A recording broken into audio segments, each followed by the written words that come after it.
인데요. 계속해서 우리가 이제 말씀을 봐가고 있습니다. 요한복음을 보고 있는데 우리가 요한복음 13장 1절에서 예수님께서 자기 사람들을 사랑하시되 끝까지 사랑하시라는 말씀을 통해서 제자들을 얼마나 사랑하셨는지에 대해서 계속해서 살펴보고 있습니다. 예수님께서 끝까지 사랑하셨는데 그 끝까지 사랑하셨던 모습을 첫 번째로 혹시 기억하시나요? 첫 번째로 살펴보았던 게 주의 만찬 속에서 예수님께서 제자들의 발을 씻어주심으로 해서 예수님의 사랑을 보여주셨습니다. 그리고 또 그 다음에 나온 한 사람이 있었죠. 바로 가룟 유다를 통해서 예수님의 사랑이 얼마나 제자들을 향한 예수님의 사랑이 얼마나 컸는지 또 우리가 살펴보았습니다. 2주 전에는 의심 많은 도마를 통해서 또 예수님께서 얼마나 도마를 사랑하셨는지 제자를 사랑하셨는지 또한 살펴보았습니다. 이렇게 제자들을 끝까지 예수님께서 사랑하신 이유가 무엇이라고 말씀을 드렸습니까? 혹시 기억하시나요? 제일 처음 제가 설교를 하면서 요한복음 15장인가요? 포도나무 비유를 통해서 말씀을 드렸습니다. 너희가 서로 사랑하되 어떻게 사랑하라고요? 예수님께서 내가 너희를 사랑한 것 같이 서로 사랑하라라고 예수님께서 말씀하셨습니다. 그 말은 뭐냐면 예수님이 제자들을 우리를 얼마나 사랑하셨는지를 알아야 우리가 서로 사랑할 수 있다라고 말씀을 드렸죠. 그래서 그 예수님의 사랑을 계속해서 살펴봤고요. 예수님께서 제자들에게 그렇게 보여주신 이유, 그것은 우리가 예수님처럼 서로 사랑하라고 우리에게 그런 사랑을 보여주시는 것입니다. 이제 오늘 요한복음 21장을 통해서 오늘 이 말씀을 통해서 예수님께서 또 제자들을 또 어떻게 사랑하셨는지 한번 살펴보기를 원합니다. 오늘 요한복음 21장의 말씀은 디베라라고 하는 그러한 곳에서 시작이 됩니다. 그래서 디베라 그러면 좀 낯설죠. 네, 낯선 지명입니다. 우리가 교회를 오래 다녀도 디베라는 좀 낯선 지명인데, 그래서 제가 오늘 주보에 사실 띄우려고 했는데 제가 파워포인트 지도를 띄워서 성공한 적이 없어요. 너무 작아가지고 안 보인다고 집에만 가면 저희 와이프가 저를 구박해서 안 되겠다. 제가 여기 주보에 넣어드렸습니다. 여기 주보에 보시면 디베라 바다라는 지도를 넣어드렸고요. 그 다음에 디베라 바다가 어떤 곳인지 제가 좀 설명을 넣어드렸습니다. 디베라 바다는 갈릴리 바다예요. 갈릴리 바다의 다른 명칭입니다. 다시 말해서 갈릴리 바다로 다시 이 제자들이 돌아갔다는 이야기예요. 그럼 왜 디베라라는 단어를 여기서 썼는가? 이것은 요한복음이 쓰여지던 그 당시 90년대 AD 90년경에 이 글을 읽고 있는 사람들이 갈릴리라고 하는 지명보다는 디베라라고 하는 지명을 더 많이 알고 있었기 때문입니다. 그래서 요한은 디베라 바다라는 단어를 선택을 해서 사실 이 독자들에게 그것을 이해시키려고 하는 거예요. 갈릴리 바다의 다른 명칭입니다. 제자들이 다시 갈릴리로 돌아갔습니다. 갈릴리로 돌아가서 지금 어떤 일을 하고 있냐면 고기 잡으러 지금 가는 장면이 이루어지고 있습니다. 자, 여기 등장하는 인물들은 누구입니까? 2절에 보니까 2절. 자, 절 보지 마시고 성경을 보십시다. 자, 2절. 시몬 베드로, 디드모라고 하는 도마, 그 다음에 갈릴리 사람 나다나엘, 그 다음에 세베대의 아들들. 자, 여기서 문제입니다. 세베대의 아들 두 명의 이름이 뭘까요? 야고보와 요한. 수준이 너무 높으신 것 같아요. 네. 이 정도는 물으면 안 된다, 이렇게 대답을 즉각적으로 해주셨는데 감사하고요. 바로 세베대의 아들들 두 명은 바로 야고보와 요한입니다. 그리고 다른 제자 둘이 함께 있었다. 그래서 총 7명이 여기 등장을 하게 됩니다. 그러면 되게 궁금하잖아요. 다른 제자 두 명이 누굴까? 아마 성경에 여기는 나오지 않지만 학자들이 추측하기로 지금 베드로가 나왔으니 베드로의 형제가 나와야 될 거 아니에요. 그죠? 베드로의 형제인 안드레가 여기 한 명일 거고, 그 다음에 요한복음에서 예수님의 제자 중에 한 명의 이름이 계속해서 등장하는데 그 사람의 이름이 뭐냐면 바로 빌립입니다. 그래서 빌립이 아마 이 사람이 아닐까, 그래서 안드레와 빌립일 거다라고 추측을 합니다. 어쨌든 이 사람들은 모두 갈릴리 출신들이었어요. 갈릴리 출신이었고 이 사람들의 원래 직업은 무엇이었냐면 어부였습니다.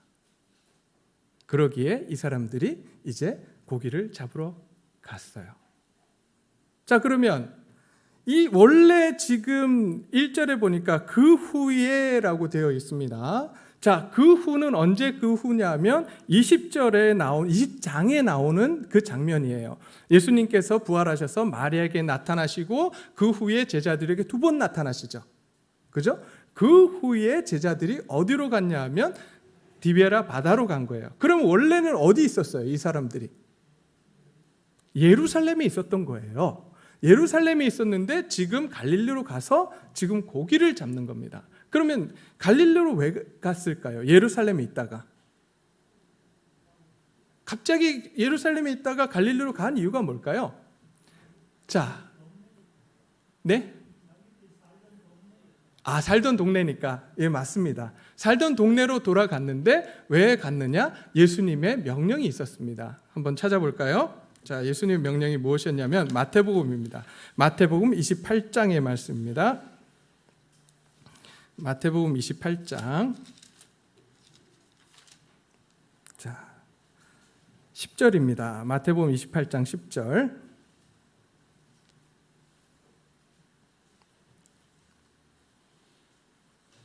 자, 제가 읽겠습니다. 이에 예수께서 이르시되 무서워하지 말라. 가서 내 형제들에게 갈릴리로 가라. 하라. 거기서 나를 보리라 하시니라. 예수님께서 뭐라고 하셨어요? 제자들에게 가서 지금 그 여인들에게 하시는 말씀이거든요. 제자들에게 가서 지금 갈릴리로 가라. 그럼 거기서 그들이 나를 볼 것이다라고 예수님께서 명령하셨어요. 이제 갈릴리로 갑니다. 근데 갈릴리에 갔는데 갑자기 왜? 이들은 예수님께서 지금 가라고 한 이유가 뭐예요? 거기서 누굴 보겠다고요? 예수님을 보겠다라고 했는데 예수님은 온데간데 없이 지금 이 제자들은 무엇을 지금 하고 있어요? 고기 잡으러 간 거예요. 왜 그랬을까요? 왜 갑자기 이들은 고기 잡을 생각을 했을까요? 그냥 예수님이 안 오시니까 취미 삼아 지금 고기를 잡으려고 하는 것일까요? 그렇지 않아요.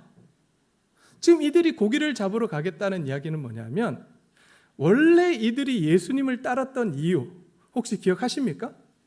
제자들이 예수님의 제자가 되어서 계속해서 예수님을 마지막까지 따라갔던 이유, 그 이유 기억하세요? 제가 말씀을 드렸는데 그 이유는 뭐냐면 예수님께서 정치적인 메시아라고 믿고 쫓아다녔어요. 예수님께서 정치적인 메시아로 로마의 식민지에 있던 이 이스라엘을 어떻게 하실 거라고 기대했죠?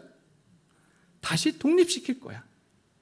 그래서 다윗의 왕국과 같은 그런 놀라운 나라를 예수님께서 이루실 거라는 기대감을 가지고 지금 쫓아다니고 있었던 거예요. 자, 그래서 계속해서 제자들 간에 있었던 게 뭡니까? 누가 높으냐라고 서로 다투잖아요.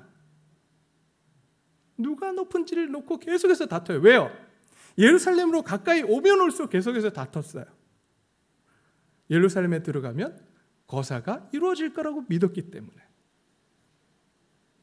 그래서 누가 높으냐를 놓고 계속 싸웁니다. 그리고 세베대의 아들들의 어머니가 와서 예수님께 하나는 우편에 하나는 좌편에 앉게 해주십시오 그랬더니 나머지 제자들 어떻게 했어요? 화를 냈다고 그랬어요. 시기하면서. 왜 그랬을까요? 그것은 그들이 바라고 있었던 건 뭐냐면 예수님께서 이제 그 로마 정부로부터 독립을 시키시고 나면 그들에게 뭘 주실 거라고 생각한 거예요. 한 자리씩 다 허락하실 거라고 믿었던 거예요. 그러면 이제 자기 가족들을 먹여 살리는데 지장이 있습니까? 없습니까? 없어요.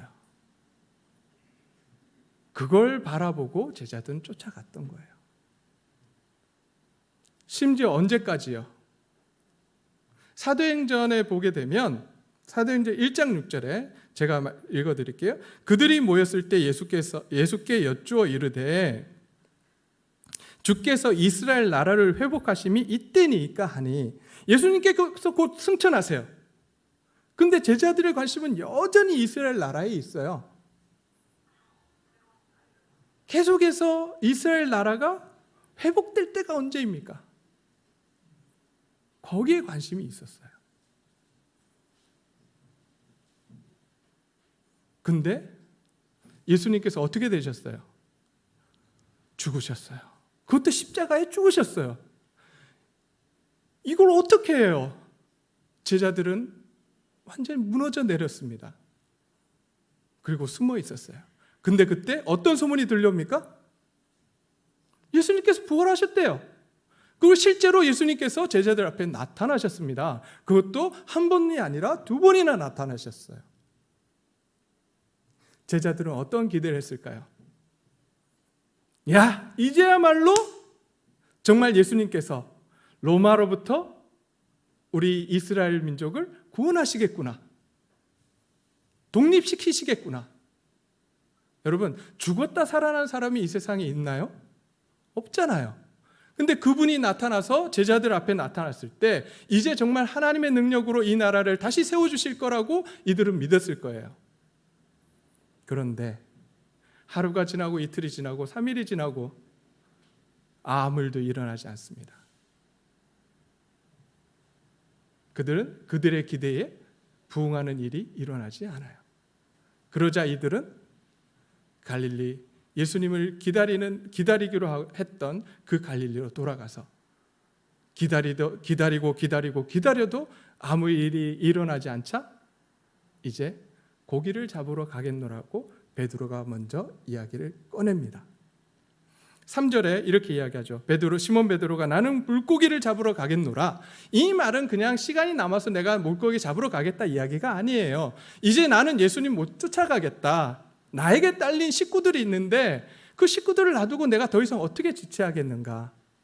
이제 나는 내 원래 직업인 업으로 돌아가겠다라고 이야기하는 그 순간이에요. 옆에 있던 제자들이 어떻게 합니까? 그러자 나도 가겠다라고 이야기합니다. 그래서 이들이 가서 밤이 새도록 고기를 잡습니다. 잡았을까요? 못 잡았을까요? 못 잡아요. 그 순간 한 사람이 나타납니다. 그리고 그들에게 이야기합니다. 얘들아, 그물을 배 오른편에 던져라. 그러면 잡을 것이다. 자, 상상해 봅시다.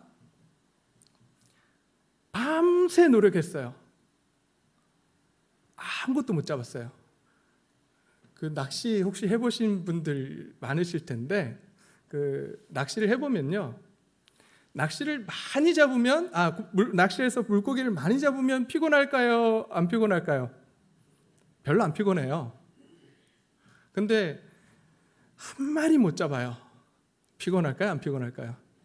진짜 피곤해요. 전 해봤거든요. 많이 피곤합니다. 피곤하고 짜증나고 힘들고 그 상황 속에 있었던 제자들이에요. 그리고 갈릴리에서 잔뼈가 굵었던 제자들이에요. 어떤 낯선 사람이 와서 이야기하는 걸 들을까요? 안 들을까요? 안 들을 것 같아요. 그죠? 근데 오늘 본문을 보게 되면 이들이 왠지 그 이야기에 귀를 기울이고 그물을 던집니다. 이러니까 어떤 분들은 이렇게 이야기하더라고요. 예수님인 줄 알았어. 그랬기 때문에 던졌다라고 이야기하는데 사실 몰랐어요. 나중에 알았다라는 표현이 나옵니다. 왜냐 하니까 지금 이 거리가 첫 번째 예수님과의 거리가 좀 있었습니다. 지금 여기 보면 8절 보면 육지에서 거리가 불과 한 50칸쯤 되므로 이렇게 돼 있으니까 50칸 그러니까 되게 가까운 것 같죠? 이게 이제 200규빗이에요. 200규빗이면 미터로 환산을 하면 얼마냐면 90미터입니다. 그것도 동틀 무렵이에요. 동틀 무렵이 어둡잖아요. 그 순간 90m 저 멀리 떨어져 있는 사람이 예수님이다 알아볼 수 있을까요, 없을까요? 몰라요. 또 하나 알아볼 수 없는 이유가 또 하나 있었습니다. 여러분 잘 아시다시피 예수님께서 부활하신 몸은 어떤 몸이었어요? 신비의 몸이었어요. 그래서 누가복음에 보면 엠마오로 가던 두 제자가 예수님과 계속 이야기하면서 가다가 예수님인 줄 알았어요, 몰랐어요? 몰라요. 계속 가는데도 몰랐어요. 예수님의 부활하신 몸은 신비한 몸이었습니다. 그래서 제자들이 알 수가 없었어요. 제자들이 던진 이유는 아마도 마지막 희망이었을 것입니다. 예수님인지는 몰랐지만 던지라고 하니 마지막 희망을 걸고 던진 마지막 그물이었을 거예요. 근데 그때 놀라운 일이 일어납니다. 그물이 너무 무거워서 끌어올리기가 힘들 정도로 고기가 많이 잡힌 거죠. 이때 한 제자가 주님이시다라고 외칩니다. 예수님께서 사랑하셨던 제자 바로 요한이 외치죠. 그때 베드로가 겉옷을 입고 바다에 뛰어내려요. 아마 걸어갔다 헤엄쳤다 분분합니다만은 아마 헤엄쳐서 가지 않았을까 싶어요. 그리고 나머지 제자들은 그 배를 끌고 그물을 가지고 배를 끌고 육지로 갑니다. 예수님께서 왜 이런 일을 지금 만드신 걸까요? 왜? 지금 아까도 말씀드렸지만 제자들은 무엇을 위해서 지금 고기 잡으러 간 거예요? 예수님의 제자의 자리를 떠나서 이제 옛사람 어부로서의 삶을 살아가기 위해서 그곳에 갔습니다. 그들에게 예수님께서는 처음 제자들을 부르셨던 그 장면을 떠올리게 하시는 것입니다. 여러분, 베드로, 안드레, 요한, 야고보가 부름을 받았던 그 장면이 있습니다. 요한복음 5장입니다. 한번 찾아가 보시겠습니다. 요한복음 5장. 누가복음 5장입니다. 누가복음 5장.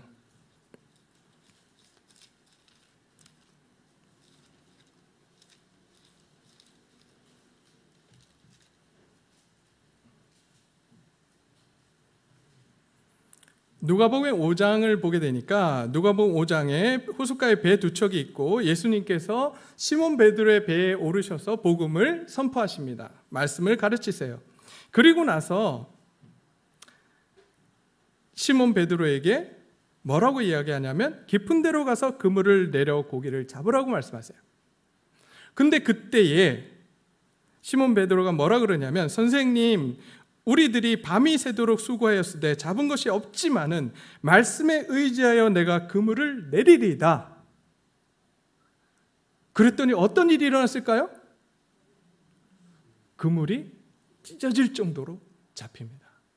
그때 베드로가 이렇게 이야기합니다. 주여 나를 떠나소서 나는 죄인이로소이다. 예수님께서 이렇게 말씀하십니다. 무서워하지 말라. 이제 후로는 내가 사람을 취하리라. 사람을 낚는 어부가 되게 하겠다라고 예수님께서 사명을 주세요.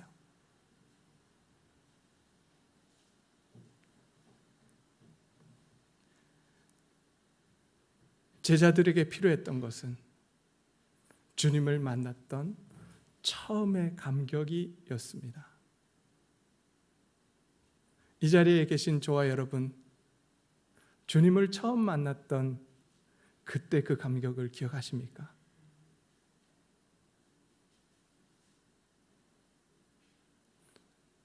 이제 우리가 그 감격을 다시 한번 회복하기를 원합니다. 이제 우리에게 필요한 것은 다른 게 아니에요.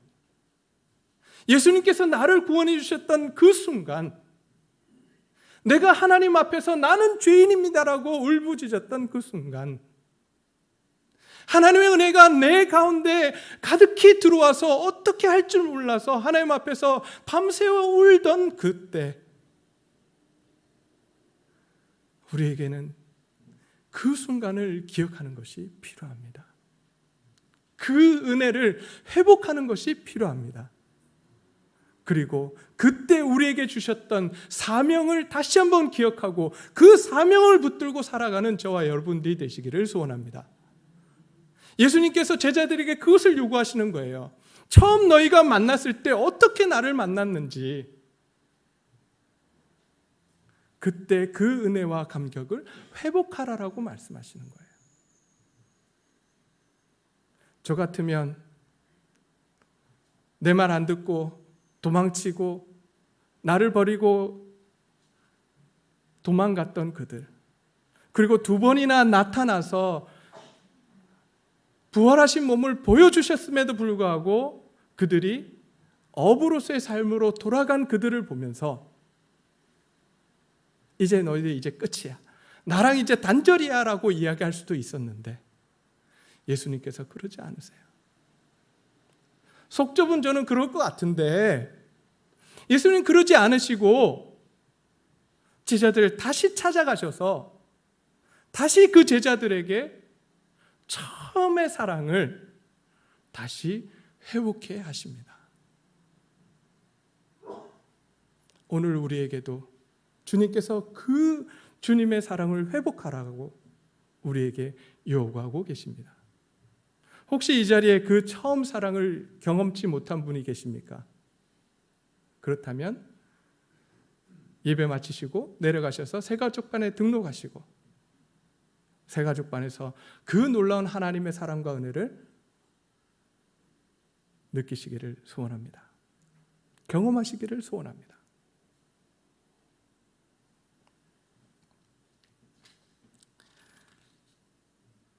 예수님께서 제자들을 찾아가셔서 처음 사랑을 주고자 하셨어요. 회복하고자 하셨어요. 자, 그리고 나서 이제 제자들이 육지에 올라오자 예수님께서 제자들을 부르십니다. 근데 육지에 올라가 보니까 뭐가 준비되어 있어요? 9절입니다. 육지에 올라보니 숯불이 있는데 그 위에 생선도 놓여 있고 뭐도 있어요? 떡도 있어요. 지금 예수님께서 제자들 위해서 뭘 준비하신 거예요? 물고기하고 떡, 아침을 준비해 주신 거예요. 거기다가 요때가 대략 우리 시간으로 한 4월쯤 된다고 이야기합니다. 4월쯤, 그것도 동이틀 그 바로 직전, 이때는 이스라엘 기온으로 춥다라고 이야기합니다. 쌀쌀한 날씨라고 이야기해요. 예수님께서 숯불을 피워두셨어요. 뭐 하라고요? 몸을 쬐라고, 따뜻하게 하라고.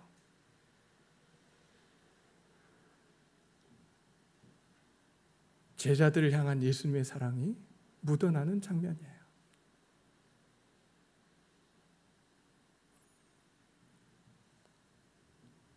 제자들이 이 예수님 앞에서 아무 말도 못해요. 왜 아무 말도 못했을까요? 이 예수님 앞에 자기 자신들이 했던 일들이 계속해서 돌아가잖아요. 어떻게 했습니까? 예수님을 위해서 죽겠노라고, 예수님이 어떤 상황에 있더라도 함께 하겠노라고 그렇게 고백했던 제자들, 예수님 십자가에 달리실 때 어떻게 했죠? 다 도망갔어요. 예수님 잡히시자 다 도망가 버렸어요.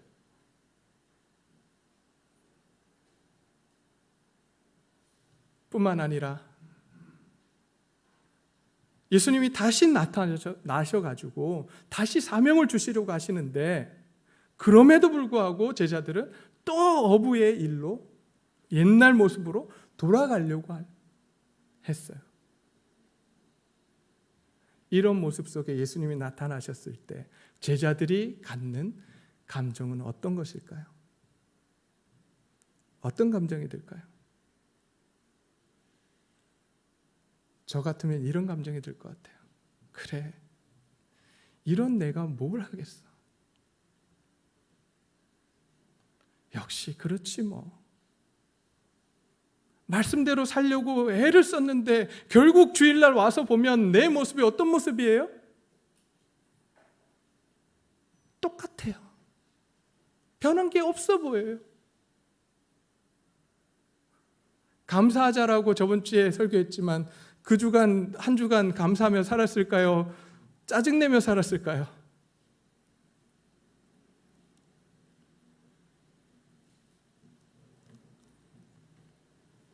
제 모습을 보면서 제자들의 마음이 이해가 돼요. 실패하고 좌절한 내 모습, 제자들도 동일했을 거예요. 근데 그 제자들에게 뭘 준비해 주고 계세요? 아침을 준비하시며 숯불을 피워놓고 계신 거예요. 거기서 그치지 않아요. 얘들아, 잡은 생선 가지고 와. 생선이 모자랐을까요? 아니에요. 생선을 가져오게 함으로써 그들이 잡은 생선을 가지고 요리하시며 하나님의 놀라운 능력을 보여주시는 거예요. 이 일에 너희가 이제 참여해야 돼. 그 이야기를 하시는 거예요. 실패감에 빠져있는 제자들에게 예수님께서 오셔서 야단치시고 너희는 이제 쓸모없는 존재들이야 라고 말씀하시는 것이 아니라 괜찮아. 내가 너희를 다 알아. 괜찮아. 다시 해보자. 지금 제자들을 격려하시고 위로하고 계시는 거예요. 여러분, 하나님 앞에서 우리가 한 가지 잘못 알고 있는 게 있습니다. 우리는 신앙생활 오래 하고 나이가 들면 하나님 앞에서 그래도 내가 그러면 안 되지. 그 무슨 마음이냐면 이제 나이 들었다는 거예요. 신앙생활 할 만큼 했고 이제 하나님 앞에서 좀 이렇게 컸다는 거예요. 제가 저희 아버지 그 댁에 가서 듣는 이야기가 있습니다. 차 조심해라. 밥 천천히 먹어라. 저도 올해 50이거든요. 아버지 눈에는 제가 어떤 존재로 보여요? 어린아이예요. 여러분, 하나님 앞에서 저희는 어린아이입니다. 갓난아기예요. 우리가 하나님 말씀대로 살려고 조금만 애를 써도 여러분 아시잖아요. 우리 꼬마애들이 태어나서 기어다니다가 어느 날 일어섰어요. 일어섰다가 한 발이 미끄러져서 넘어져요. 난리가 나요. 난리가 나. 우리 애가 어땠어요? 뛰었대요. 걸은 것도 아니야. 바로 뛰었대. 이게 누구의 마음이에요? 아버지의 마음이에요. 부모의 마음이잖아요. 그런데 왜 하나님 아버지를 인간 육신의 부모보다 더 못한 분으로 만드냐고요. 우리가 뭔가 하려고 노력할 때에 하나님 우리 그렇게 하는 것을 어떻게 봐주십니까? 잘했다. 실패해도 괜찮아요. 아이가 정말 한 발을 걸었어요?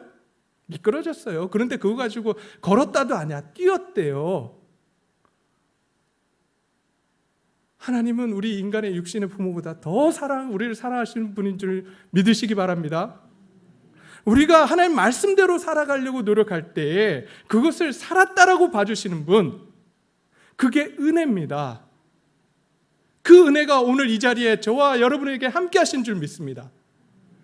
우리가 겁내지 말았으면 좋겠어요. 실패에 대해서 두려워하지 않았으면 좋겠어요. 변화에 대해서 두려워하지 않았으면 좋겠어요. 왜요? 우리가 하는 것을 어떻게 봐주세요? 잘했다. 괜찮아. 넘어질 수도 있지. 다시 일어서자. 내가 있잖아. 오늘 예수님께서는 제자들에게 그 모습을 보여주시는 거예요. 너희들의 인생이 실패한 것 같지? 그렇지 않아. 내가 너희와 계속 함께 할 거야. 오늘 이 하나님의 은혜가 이 자리에 하나님 앞에 나와 있는 저와 여러분에게 함께 하시는 줄 믿습니다. 이제 이 은혜 앞에 우리가 반응할 수 있었으면 좋겠습니다. 그러기에 난 아무것도 안 해가 아니라 하나님 그 은혜가 우리에게 주어졌기 때문에 이제 한 발을 내딛겠습니다. 실패하더라도 주님이 계시기에, 내 뒤에 계시는 하나님이 계시기에 내가 말씀대로 순종하는 삶을 살아가겠습니다. 오늘 이렇게 하나님 앞에 고백하는 저와 여러분들이 되시기를 소원합니다.